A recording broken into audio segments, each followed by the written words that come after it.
Guys, meron tayong sili dito. Itong sili nito, ang variety nito ay Emperor. Yan.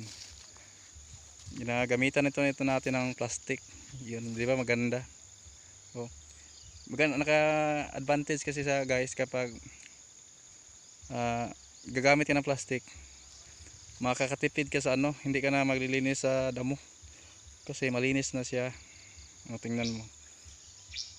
Kapag plastic ang gagamitin mo, dito ka lang, ito lang yung gusto, ano mo.